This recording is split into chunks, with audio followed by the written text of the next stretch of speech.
দাউদ আলাইহিস সালাতু ওয়াস সালাম কোরআন শরীফ তেলাওয়াত করবেন শিখলেন। এখন দাউদ নবী যে কোরআন তেলাওয়াত করবেন সে সূরাটার নাম কি? ওই সূরাটার নাম হলো সূরা মুল। কি নাম? এই বাবু শিখল সূরা মুল। কোথায় আছে? 29 পারায়। সূরাটা এইরকম, তাবারাকাল্লাযী বিয়াদিহিল মুলক ওয়া হুয়া আলা কুল্লি শাইইন কাদির। এই সূরা তেলাওয়াত করবেন নবী দাউদ আলাইহিস সালাতু ওয়াস সালাম আল্লাহ পাকের জান্নাতীদের সামনে। জোরে বলুন সুবহানাল্লাহ। তারপরে আল্লাহ পাক বলবেন পৃথিবীর সবচেয়ে কোন নবীর গলায় সুর বেশি? দাউদ আলাইহিস সালাতু ওয়াস সালামের গলায় এত মধু দিয়েছিলেন আল্লাহ, সেই মধুর প্রেমে পাগল হয়ে পাখিরা ঝাঁকে ঝাঁকে দাউদ নবীর তেলাওয়াত শুনতে যেতেন। এমনকি কিতাবে লেখা মাছেরাও দলে দলে দাউদ নবীর তেলাওয়াত শুনতে যেতেন। দাউদ নবীর উপরে যে কিতাব নাজিল হয়েছিল ওই কিতাবটার নাম কি? জবর না জবুর। কথা পাচ্ছেন না? কি কিতাব? জবুর। ভাই বলেছে যাই হোক একটু হয়তো হেরফের হয়ে গেছে, কিন্তু জবুর কিতাব। এই জবুর কিতাব এত মধুর সুরে তেলাওয়াত করতেন, মাছেরা পাগলের মতো হয়ে শুনতেন, পাখিরা ঝাঁকে ঝাঁকে গিয়ে শুনতেন। আল্লাহ বলবেন জান্নাতীদের সামনে পয়গম্বর দাউদ তুমি কোরআন তেলাওয়াত করো আর তোমার মধুর আওয়াজে তুমি কোরআন পড়ো, আমার জান্নাতীরা কোরআন তেলাওয়াত শুনবে। এখন দাউদ নবীর ভাগে দেওয়া হলো সূরা মুল। 40 বছর কেটে যাবে। 40 বছর আমরা বসে থাকবো। আমরা যদি যেতে তবে থাকবো, তো এটা আশা আছে যে আমরা সবাই বসে থাকবো। কতদিন বসে থাকবো? 40 বছর। তারপরে দ্বিতীয় বক্তা কে হবে? কোরআন তেলাওয়াত করবে আমাদের নবী। আমাদের নবীর গলায় সুর আছে না নাই? জোরে বলে কিরাম সুর। কিতাবে লেখা রাসূলুল্লাহ যখন তেলাওয়াত করতেন কাফের পর্যন্ত আসার কে চলে আসতো। কাফের এই বলতে শুনবো না, আর ফের পরে দেখতে সেই কাফের সেখানে হাজির। গ্রামে মিটিং করলো যে মুহাম্মাদের কোরআন শোনা যাবে না। কোরআন নাজিল হলো ওয়াকালাল্লাযীনা কাফারু লা তাসমাউ লিহাযাল কুরআন। কোরআন নাজিল হলো, কাফেররা আলোচনা করেছে যে মুহাম্মাদের কোরআন শোনা যাবে না। বড় বড় নেতারা এক জায়গা হয়ে নিষেধ করে দিল। এইবারে আবু জেহেল বলল যে সবাই তো কোরআন শরীফ শোনা নিষেধ করে দিলাম, আর আমার কোরআন না শুনলে যেন ভালো লাগে না। মুহাম্মদ ঘরের ভিতরে তেলাওয়াত করছে, আর কত দূরে তেলাওয়াত করছে? এখান থেকে আর কত দূর বলবো, এখান থেকে আর এই যে স্থান আছে ওই যে ভাই বসে আছে এখান থেকে ওই কত দূর? ও 20-25 হাত দূরে। কার বাড়ির থেকে? ভাই ঠিক বলেছে, আবু জেহেলের বাড়ির থেকে রাসূলুল্লাহর বাড়ি 20-25 হাত দূরে। তাহলে ওখান যদি কোরআন পড়ে এখানে শোনা যাবে না? যাবে না। এ বেঈমান আস্তে আস্তে করে গিয়ে রাতের বেলা রাসূলুল্লাহর কোরআন শুনছে। কারণ এই বেঈমান নিষেধ করেছে মুহাম্মাদের কোরআন শোনা যাবে না। উতবা বলছে আমাদের লিডার আজকে ঘুমাচ্ছে, ও তো নিষেধ করেছে মানে যাবে না, আমি গিয়ে শুনবো। এই একদিকে বসে আছে। সাহেবা বলছে আবু জেহেল তো নিষেধ করেছে যাবে না, আমি শুনে কান ঠান্ডা করে নেব। আবু সুফিয়ান বলছে আবু জেহেল তো নিষেধ করেছে যাবে না, আমি শুনে ঠান্ডা করে নেব। যে চারজন বেঈমান এরা কোরআন শোনার থেকে বিরত থাকার জন্য আলোচনা করলেন, আর সেই চারজন রাতের বেলা চাঁদ দিকে গিয়ে চুপ করে বসে আছে। ভোর হয়ে গেছে কোরআন শুনতে শুনতে। আবু জেহেল চলে আসছে, যে চলে যায় আবার লোকজন যদি দেখতে পায় তাহলে ওদের সঙ্গে বলে দেবে। হঠাৎ আবু সুফিয়ানের সঙ্গে দেখা। আবু সুফিয়ান তুমি এখানে কেন? বলছে আপনি এখানে কেন?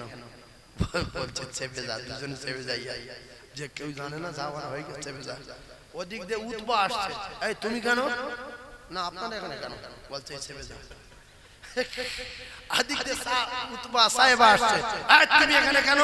বলছে আর বুড়মি করে না, চলে যাই, রাত আছে, চলে যাই চলো। এবারে বাইরে চারজন সব চলে গিয়ে বলছে ভালো করে বোঝেন, বলছে আমরা তো এই চারটে লিডার, তাহলে আমরা যদি কোরআন না শুনে থাকতে না পারি তাহলে সাধারণ লোক দলে দলে তো সব মুসলমান হয়ে যাবে। কি করবি? লাঠি ধর, লাঠি যে মুহাম্মাদের কোরআন শুনবে ছাল চামড়া উঠে যাবে।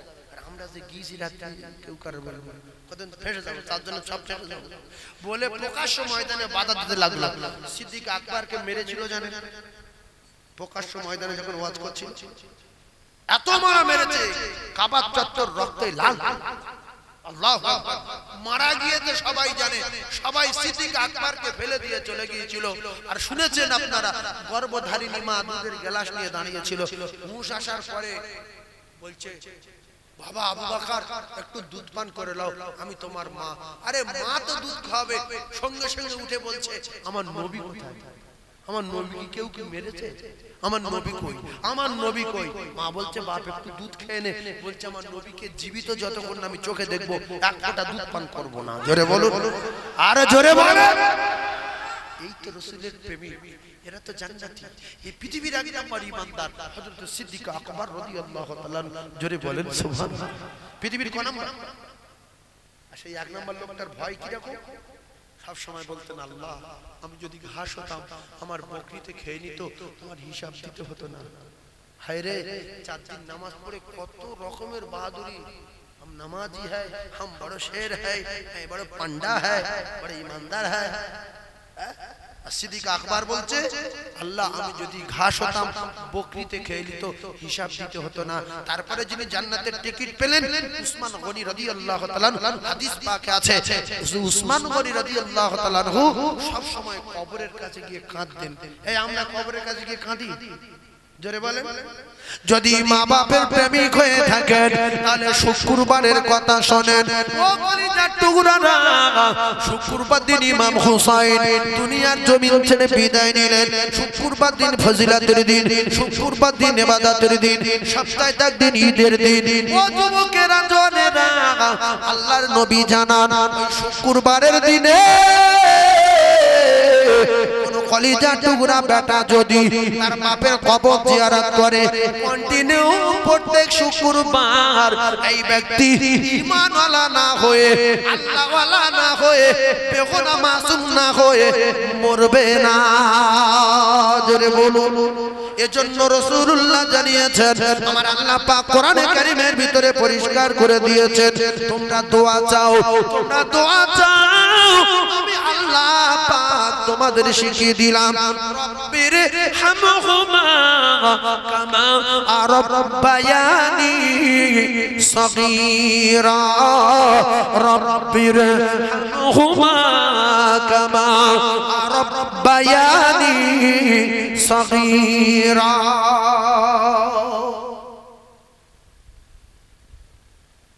আচ্ছা আমরা কোন ভাষার লোক? বাংলা ভাষার লোক। একটা অন্যায় কাজ করি আমরা, এই জন্য নামাজে মহব্বত আসে না। আমরা যেটা জানি না সেটা বলি, আর আল্লাহর কাছে কি চাই তা আমরা জানি না। আর এই গুনার কাজ লোক মুখে শুনেছি রব্বানা যালামনা তাকবিরলানা খাসিরিন, রব্বানা আতিনা ফিদ দুনিয়া ওয়া কিনা আযাবান নার। আল্লাহর ফেরেশতারা মুকুর মেরে চামড়া ফেলে রাখতে বাড়ি যাবে। ছি ছি ছি, এই নামাজ পড়তে গিয়ে কি বলছে আমাদের জ্ঞান নেই।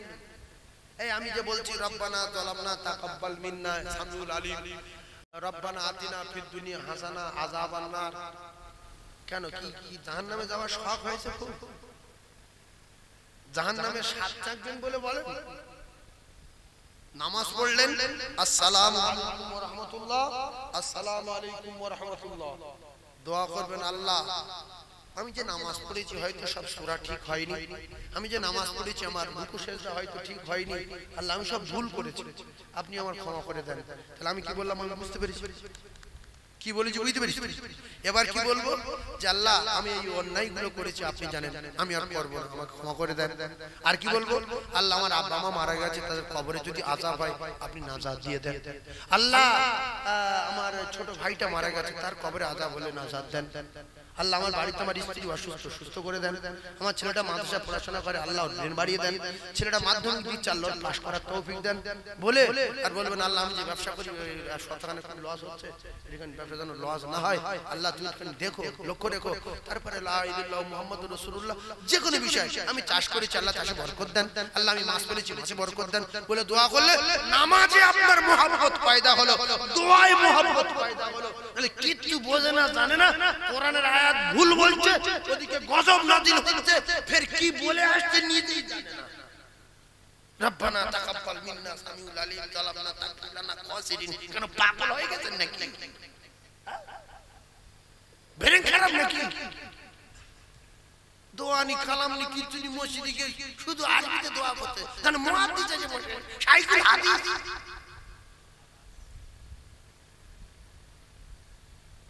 এতটুকু তো বলতে পারি বাংলায় যে আমার আব্বা মায়ের ক্ষমা করে দেন, আমার স্ত্রী সুস্থ করে দেন, আমার বাপ খুব কষ্ট পাচ্ছে হসপিটালে, আল্লাহ 4-5 দিন আমি সন্তান দোয়া চাচ্ছি, আমার বাপে সুস্থ করে দেন, না শান্তির সঙ্গে ইমানের সঙ্গে তুলে নেন। তাহলে নামাজের দোয়ায় মহব্বত পয়দা হয় না তো শুধু রব্বানা যালামনা তাকফিরানা খাসিরিন লা ইলাহা ইল্লাল্লাহ কি বলে নাম কি বলতো শোনার দরকার। আজ থেকে বাংলায় দোয়া করব সবাই ইনশাআল্লাহ। আল্লাহ বাংলা ভাষা হয়তো হালকা হালকা বোঝে, আরবিটা ভালো বোঝে তো নাকি বল? আল্লাহ কোন ভাষা ভালো বোঝে?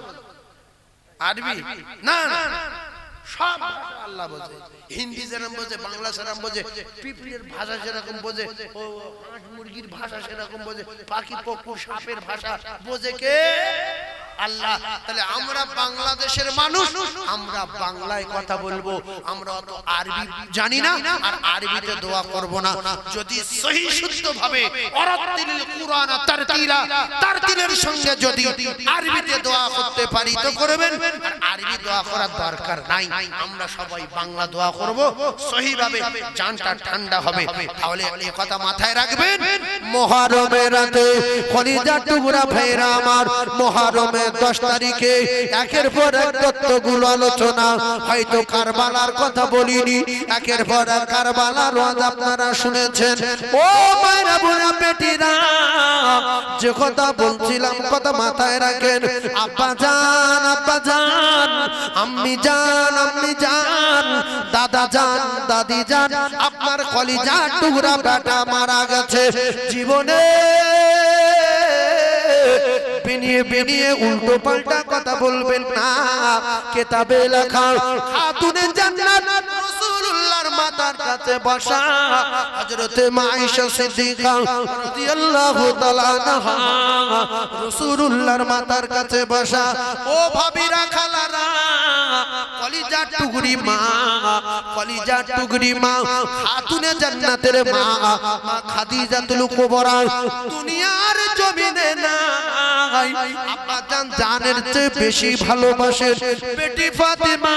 ফাতিমা কোথাও যেতেন যখন মা ফাতিমাকে দেখা করে সবার শেষে বলে যেতেন, আর যখন বাড়িতে আসতেন সবার আগে খাতুনে জান্নাতের সঙ্গে দেখা করতেন। কিতাবে লেখা রাসূলুল্লাহর ইন্তেকালের সময় খাতুনে জান্নাত ফাতিমা, খাতুনে জান্নাত ফাতিমা অঝরে কাঁদে, আব্বুরে, আমার আব্বু, আমার কলিজা চৌচির হয়ে যায়, আপনি বিদায় নিয়ে চলে যাচ্ছেন, আমি কার আব্বু বলে ডাকবো? সাথে সাথে রাসূলুল্লাহ বললেন, মা, ওরে আমার কলিজার টুকরি ফাতিমা, এটা কান্নার সময় নাও, এটা কান্নার জায়গা না, কেঁদো না। আমি তোমার আব্বা জান জানিয়ে দিলাম, আমার ইন্তেকালের পরে আমার কলিজার টুকরি ফাতিমা, জান্নাতি রানী ফাতিমা, আমি সর্বপ্রথম আমার ফাতিমার সঙ্গে দেখা করব, কথা দিলাম। এই কথা শোনার পরে খাতুনে জান্নাত চুপচাপ মেরে গেলেন, আর একবার কাঁদলেন না। আর আলী আসগরের আব্বার নাম ইমাম হুসাইন, আলী আকবরের আব্বার নাম ইমাম হুসাইন রাদিয়াল্লাহু তাআলা। যাই হোক, এই মুহররম কিন্তু এই 10 তারিখের জন্য, এটা মুহররম এখান থেকে শুরু হয়নি। ভালো করে বোঝার চেষ্টা করুন। মুহররম সেই দুনিয়া শুরু তো মুহররম শুরু। আপনারা শুনেছেন বড় বড় পয়গম্বরেরা এই দিনে আল্লাহ পাক তাদের নাজাত দিয়েছেন, বড় বড় বিপদ থেকে মুসিবত থেকে আল্লাহ হেফাজত করেছেন। যেমন ইউসুফ আলাইহিস সালাম কুয়াতে পড়েছিলেন, এই দিনে আল্লাহ পাক কুয়া থেকে তুলে দিয়েছিলেন, বলুন সুবহানাল্লাহ। যেমন ঈসা আলাইহিস সালাম তার মায়ের গর্ভে এসেছিলেন, আর মায়ের গর্ভে থেকে দুনিয়ায় এসেছিলেন যেদিন, সেটা হলো মুহররমের 10 তারিখ। এই মুহররমের 10 তারিখে আমাদের কি কি করণীয় আছে?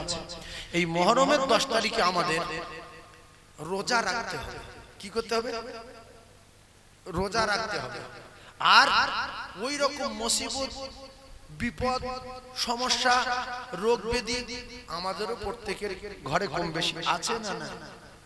তাহলে এই দিনে রাসূল বলেছে তোমাদের তওবা করতে হবে। আল্লাহ পাক অন্যান্য পয়গম্বরদের মতো, অন্যান্য বিপদগ্রস্ত মানুষদের মতো মুহররমের 10 তারিখে তোমাদেরকেও আল্লাহ ক্ষমা করে দেবেন। সুবহানাল্লাহ বলে। তাহলে আমরা ক্ষমা চাই না গজব চাই? ক্ষমা চাই। তাহলে আজকের রাতে ক্ষমার রাত, নাজাতের রাত, যে দিনটা চলে গেল এটা রোজার দিন। রাসূলুল্লাহ বলেছেন 1 বছরের পূর্বের গুনাহ আল্লাহ পাক তার maaf করে দেবেন, বলুন সুবহানাল্লাহ। এখন রোজা তো আমরা অনেকে রাখিনি, ফেঁসাতে পড়ে গিয়ে শুনে, এখন এই শুনছি যে এই ব্যাপার। সেটা ইমাম সাহেব যারা, এদের কিন্তু মুহররম বলি, শবে বরাত বলি, শবে কদর বলি, মসজিদে এই দিনগুলো যদি আলোচনা করে তাহলে আমাদের রোজা রাখতে সুবিধা হয়। কথা বলছেন না? ইমাম সাহেবদের মুখ দিয়ে শুনে নেবেন, নিয়ে এগুলো পালন করার চেষ্টা করবেন। মুহররম মানে শুধু ওয়াজ শোনা না। এই দিনে বড় বড় বড় বড় যেগুলো যাবেন, ইউনূস আলাইহিস সালাম মাছের পেটে, আল্লাহ পাক এই দিনে তার দরিয়ার কিনারায় পৌঁছে দিয়েছিলেন, বলুন সুবহানাল্লাহ। আচ্ছা, ওদিকে নূহ আলাইহিস সালাম ওই ভাসছিল কতদিন? 40 দিন। 40 দিন ভাসতে ভাসতে যখন কিনারা হয়ে গেল, যদি পাহাড়ের উপরে জাহাজ ধরলেন, সেই দিনটা ছিল মুহররমের 10 তারিখ। সুবহানাল্লাহ বল।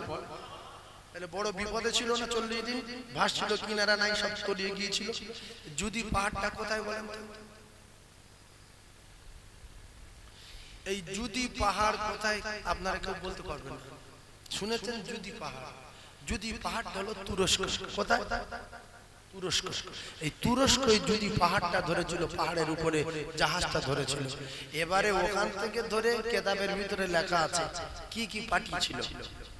এবারে এই ওয়াজ শুরু করলে তো হয়ে যাবে, একদিকে চলে যাবে। যদি পাহাড়ে ধরার পরে ও পাঠিয়ে দিল একটা পাখি, সে পাখিটা গিয়ে দেখছে মোরা জীবজন্তুরা আছে, সেগুলো তারা খাচ্ছে। নূহ নবীর বদদোয়া হয়ে গেল যে তুই জীবনে উঠতে পারবি না, সারা জীবন তোর হেঁটে খেতে হবে। সে পাখিটা উঠতে পারে না। কি পাখি বলেন? হেঁটে খায়, হেঁটে হেঁটে খায়, উট পাখি বলে না? আরো বিভিন্ন রকমের নাম আছে।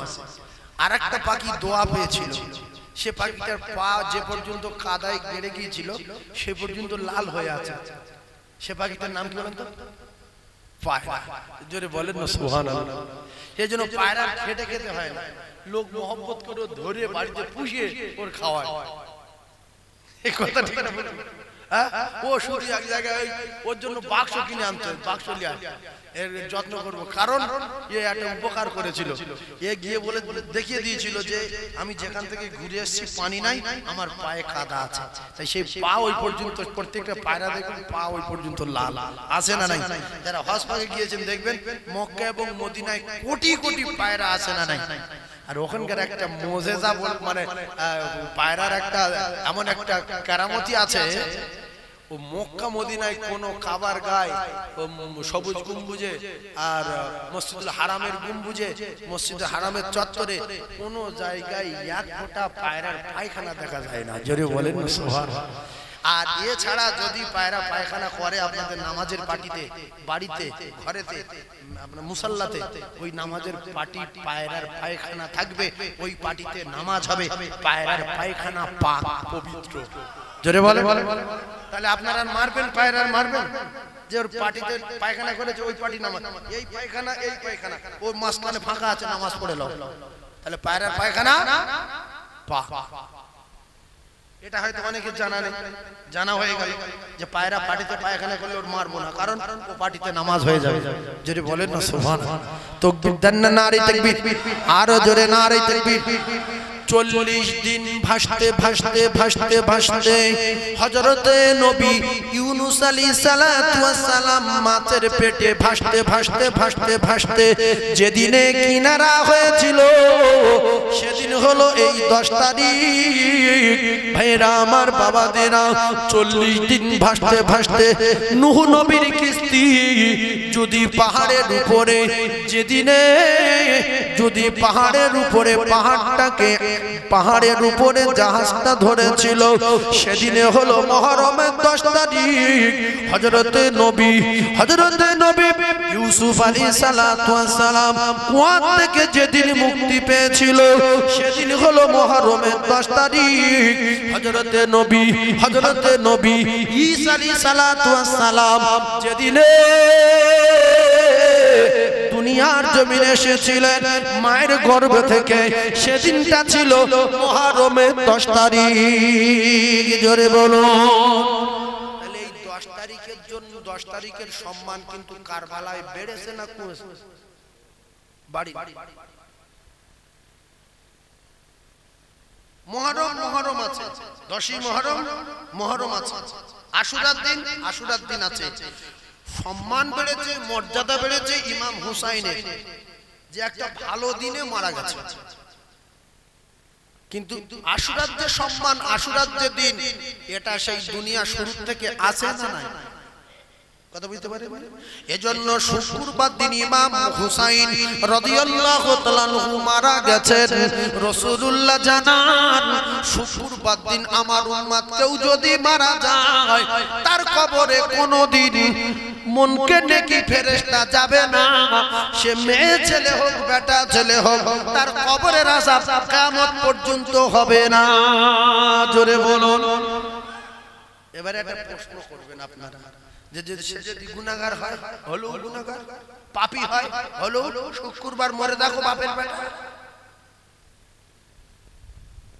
পাপী লোক হলো, তার কবরে আযাব হবে না। বিরাট পাপী, তার কবরে আযাব হবে না। মরতে হবে কি বার? শুক্রবার। পাপী মানে কাফের কি? ভাইরা আমার, বাবাদিরা, যারা বলবো না বুঝতে পারবেন না। 1 গ্রাম 2 গ্রাম তো বোঝেন। এখন আপনার নেকি আছে 1 গ্রাম আর বদি আছে 150 কেজি। বদি আছে কত কেজি? 150 কেজি। তাহলে নেকি বেশি না বদি বেশি? পাপ বেশি। কিন্তু পাপ যদি 150 কেজি থাকে, নেকি যদি যারা পরিমাণ থাকে, ওটাকে ঈমানওয়ালা বলা হবে, বেঈমান বলা হবে না।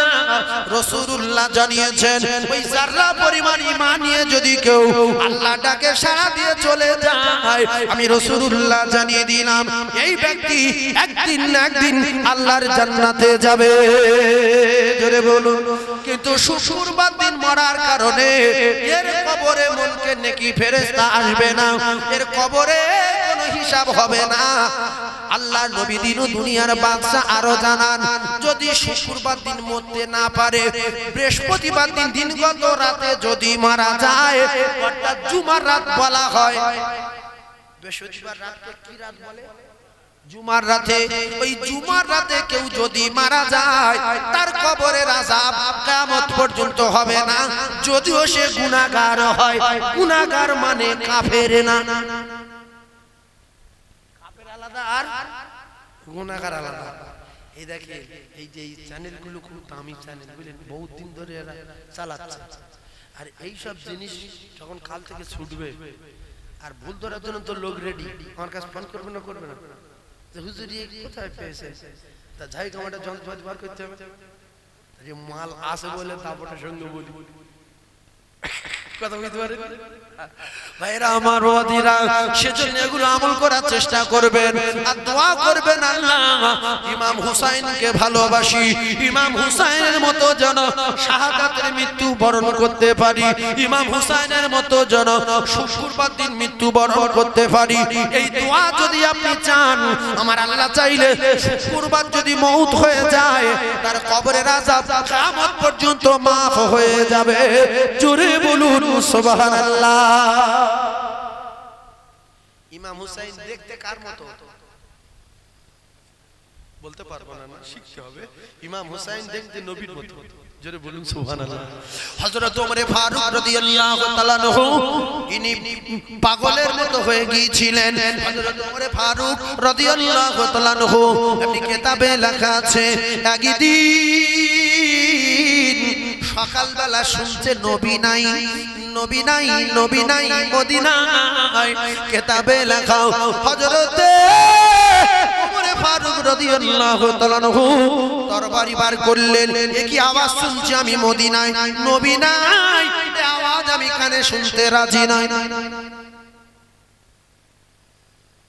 এমনি এই যে যদি কারো বাপ মরে যায়, মা মরে যায়, কিছু জাহান্নামী মেয়ে ছেলে আর জাহান্নামী বেটা ছেলে এরা বলে, আমার আল্লাহর কি চোখ কানা হয়ে গেছে, আমার দেখতে পাইনি, আমার আব্বা দেখতে পেয়েছে। বলে না, বলে না, ছি ছি ছি ছি ছি, এরা জাহান্নামী। রাসূল বলেছে ওরা আমার উম্মতের দলভুক্ত না। আল্লাহর চোখ কানা? হ্যাঁ, আজরাইল আমার নিল না কেন, আমার বাপের কি দেখতে পেয়েছে। ও বাপ রে, তুই চলে গেলি, আমার বলে গেলি নি। আল্লাহর নবী জানান, এই সমস্ত মেয়ে ছেলে বেটা ছেলেগুলো আমার উম্মতের দলভুক্ত না। হযরত ইমাম হুসাইন রাদিয়াল্লাহু তাআলা আনহু বোঝার চেষ্টা করুন, হযরতে ইমাম হুসাইন চলে গেছে বলে অনেক মুসলমানের বেটা কান্নাকাটি করে, হায় হোসেন, হায় হোসেন, লাঠি নিয়ে মারছে, নিজের শরীর জামা কাপড় ছিঁড়ছে, নিজের শরীর রক্তাক্ত করছে। রাসূলুল্লাহ জানান, যারা এই রকম করবে এরা আমার উম্মতের ভিতরে না, এরা আমার উম্মতের দলভুক্ত না।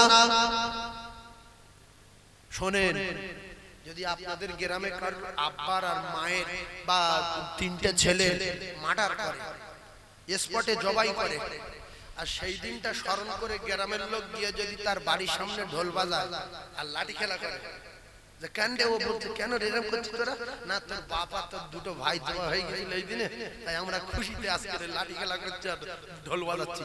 ও সঙ্গে সঙ্গে যে কজন বাড়িতে বেঁচে আছে, হয় এর গা মারবেন না, ওরা মরবে। কথা ঠিক না বলবি, যে আমার আব্বার মার্ডার করেছে বলে তুই ঢোল বাজাচ্ছিস। ইমাম হাসান হুসাইন শহীদ হয়ে গেল, কারবালা লাল হলো, পানির জন্য সব শেষ হয়ে গেল, আর সেই দিনে বুকে ছুরি মারছে, জাম দিচ্ছে, লাঠি খেলা করছে, বক্স বাজাচ্ছে, আর ওরা নেচে নেচে আসছে যে ঠিক হয়েছে, ঠিক হয়েছে, ঠিক হয়েছে, ঠিক হয়েছে। নাসা মানে খুব ভালো হয়েছে, তাই আল্লাহু আকবার, আল্লাহু আকবার। এরা কিন্তু রাসূলের দলভুক্ত না, রাসূলের উম্মতের দলভুক্ত না। এদের ঠিকানা কোথায় হবে আপনারা বুঝলেন? ওরা তো শুনবে, যারা লাফাচ্ছে কালকে শুনবে। ভাইজান আমার বাবাদিরা, ও যুবকেরা, সোনার মানিকেরা, এই মুহররমের 9 তারিখে রাসূলুল্লাহ জানিয়েছেন তোমরা রোজা রাখো। মুহররমের 10 তারিখে রাসূলুল্লাহ জানিয়েছেন তোমরা রোজা রাখো। রাসূলুল্লাহ জানান, এই মুহররমের 10 তারিখে তোমরা রোজা রাখো। 10 তারিখে করতে না পারি তাহলে আমাদের কিন্তু 11 তারিখে রোজা রাখতে হবে। যারা আমরা ভুল করেছি, 9 তারিখে রোজা রাখতে পারিনি, রোজার ফজিলত জানি না, 10 তারিখে রোজা রাখতে পারিনি, আমরা এখনো সময় পাবো, এখনো একটা দিন রয়েছে। আগামী কাল 11ই মুহররম, এই 11ই মুহররম রোজা রাখি যদি, কলিজার টুকরা ভাইরা আমার ঠান্ডা মাথায় শোনেন, এই 11ই মুহররম রোজা রাখলে আল্লাহ রাসূল দিন ও দুনিয়ার বাদশা আকায়ে নামদার তাজদার মদিনা জানিয়ে দিলেন, আমার আল্লাহ পাকের নবী বলেন, যারা রোজা রাখবে মুহররমের তারিখে, আমি রাসূলুল্লাহ জানিয়ে দিলাম 1 বছরের পূর্বের গুনাহ আমার করে দেবে। 1 বছর পূর্বের গুনাহ আল্লাহ মাফ করে দেবে। আর এই দিনে তওবা করতে হবে, আল্লাহ গো আমি এই বিপদে পড়েছি, আর কোনোদিন অন্যায় করব না। তওবা করুন, তওবা করুন। লা ইলাহা ইল্লা আনতা সুবহানাকা ইন্নী কুনতু মিনাজ জালিমিন। তওবা হচ্ছে, ভালো করে বোঝার চেষ্টা করুন। আল্লাহ এই বিপদ থেকে আমার উদ্ধার করুন। আল্লাহ গো রব্বানা যালামনা আনফুসানা ওয়া ইল্লাম তাগফির লানা ওয়া তারহামনা লানাকুনান্না মিনাল খাসিরিন। তওবা করে হযরতে নবী আদম আলাইহিস সালাতু ওয়াস সালাম, আপনারা শুনেছেন ইতিপূর্বে, এই তওবা কবুল করেছিলেন আমার আল্লাহ মুহররমের 10 তারিখে। কার তওবা? আদম আলাইহিস সালাতু ওয়াস সালামের তওবা কোথায় কবুল হয়েছিল? কিতাবে লেখা আছে, আরাফার ময়দানে জাবালে রহমতের পাহাড়ের উপরে হযরতে নবী আদম নবী কাঁদে 300 বছর অনাজারি করে, চোখের পানি ঝরে ঝরে গোশত খসে যায়, আদম নবীর ক্ষমা হয় না। এই মুহররমের 10 তারিখে আমার আল্লাহ স্বামী স্ত্রীকে জাবালে রহমতে হাজির করে দিল। আমরা সেই আদমের আওলাদ, আমাদের ক্ষমা চাওয়ার দরকার আছে না নাই? ক্ষমা চাইবো সবাই ইনশাআল্লাহ। আজকে রাতে কাঁদবেন, কেউ কাঁদবেন।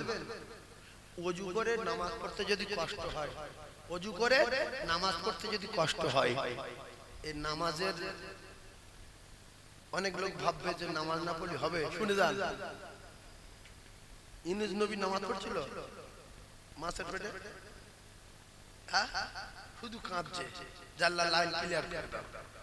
আর আদম আলাইহিস সালাতু ওয়াস সালাম কি করছে? শুধু কাঁদছে। আর ইউনূস নবী কি করছে? শুধু কাঁদছে। আর এদিকে ইউসুফ আলাইহিস সালাতু ওয়াস সালাম কি করছে? শুধু কাঁদছে। ওদিকে মূসা আলাইহিস সালাতু ওয়াস সালাম কি করছে? শুধু আল্লাহর কাছে বলছে, আল্লাহ আমি দোয়া চাই, লাইনটা ক্লিয়ার করে দেন। কয় কিলোমিটার রাস্তা জীবনে শুনেছেন? মারপেটতে পড়ে আজ পর্যন্ত শুনেছেন? যে কটা বক্তা বলে গেছে শুনেছেন? ওই বক্তাগুলো বলে গেছে যে মূসা নবী পার করে দিয়েছে নীল নদ মুহররমের 10 তারিখে, এই কথা বলে গেছে। কিন্তু ওই যে রাস্তাটা দরিয়ার উপর থেকে কয় কিলোমিটার বলেন বলতে পারবেন? এই জন্য বলেছি ওই ধরনের কিছু কথা বলবো নূতনত্ব। এটা প্রায় 14 কিলোমিটারের মতো ওই সাগর যখন পার হয়েছিল। কয় কিলোমিটার? 14 কিলোমিটারের মতো রাস্তা। রাস্তা ছিল কপিস 12 পিস না 12 পিস। একে লাঠি 12টা রাস্তা তৈরি করে দিয়েছিলেন আল্লাহ। কটা? 12টা রাস্তা, যেটার থেকে তুমি যেতে পারো। কথা বুঝতে পারেন? আল্লাহ পাক 12টা রাস্তা তৈরি করে দিয়েছিলেন। ও কলিজার টুকরারা, ওই রাস্তা শুকনো রাস্তা, ঠনঠনে রাস্তা, ওই রাস্তা দিয়ে আল্লাহর নবী পয়গম্বর মূসা আলাইহিস সালাতু ওয়াস সালাম ওই রাস্তা দিয়ে রওনা হলেন। রাস্তায় একটা গিয়েছে, বলেছে ঠিক আছে তুমি যে রাস্তায় খুশি যেতে পারো। এখানে রাস্তা আছে 3 পিস, কিন্তু আমি গিয়েছি এই রাস্তায় 1 পিস। কথা বুঝতে পারছেন না? রাস্তা তৈরি হয়েছে 12টা, কিন্তু একটা লোক 12টা রাস্তায় যেতে পারে না, গিয়েছে একটা রাস্তায়। একবার জোরে বলুন সুবহানাল্লাহ। তুমি যে রাস্তা দিয়ে যেতে পারো, জান্নাতের দরজা 8টা, 8টা দরজাতে একটা মানুষ যেতে পারে না। তোমার জন্য জান্নাতের দরজা খোলা, তুমি যে রাস্তায় খুশি সে রাস্তায় যেতে পারো। কথা বুঝতে পারে? ও মুসলমানেরা, যুবকেরা, জওয়ানেরা, একের পর এক তত্ত্ব মাথায় রাখবেন। তাহলে আমরা ওযু করে যদি রাতে নামাজ পড়তে কষ্ট হয়, আমরা ওযু করে তওবা করব, আল্লাহ আমি এই অন্যায় করেছি আমি জানি আর আপনি জানেন। স্ত্রী বলবে, আল্লাহ আমার এই কঠিন রোগ হয়েছে, আপনি আমার শেফা দেন, আমাকে সুস্থ করে দেন। ও কলিজার টুকরারা, যুবকেরা, জওয়ানেরা, এই মুহররমের 10 তারিখে ক্ষমার দিন, মুহররমের 10 তারিখে নাজাতের দিন। বড় বড় মুসিবত থেকে আল্লাহ পাক নাজাত দিয়ে দিয়েছেন। এটা সেই দিন আমাদের নসিবে আল্লাহ পাক 10ই মুহররম পাইয়ে দিয়েছে। আমরা যদি মুহররমের রাতে ইবাদত করি, আল্লাহর দরবারে কাঁদি, আমার আল্লাহ পাক আমাদেরকে ক্ষমা করে দেবে। জোরে বলুন। জান্নাতে তো আমরা যাব, আশা আছে না নাই? জান্নাতের লিডার কে? ইমাম হুসাইন রাদিয়াল্লাহু তাআলা আনহু সমস্ত জান্নাতীদের সরদার হবেন, জান্নাতীদের সরদার হবেন দুই ভাই। আর ইমাম হাসান রাদিয়াল্লাহু তাআলা এখন এই জান্নাতে সর্বপ্রথম কোরআন শরীফ তেলাওয়াত করবে কে?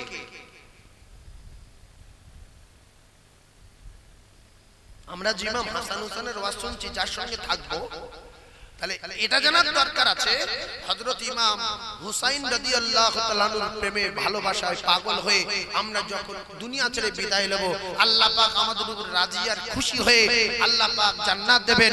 সেই জান্নাতে প্রথম কোরআন তেলাওয়াত করতে বলবেন আল্লাহ, যার যিনি হলেন হযরত নবী দাউদ আলাইহিস সালাতু ওয়াস সালাম। জোরে বলুন সুবহানাল্লাহ।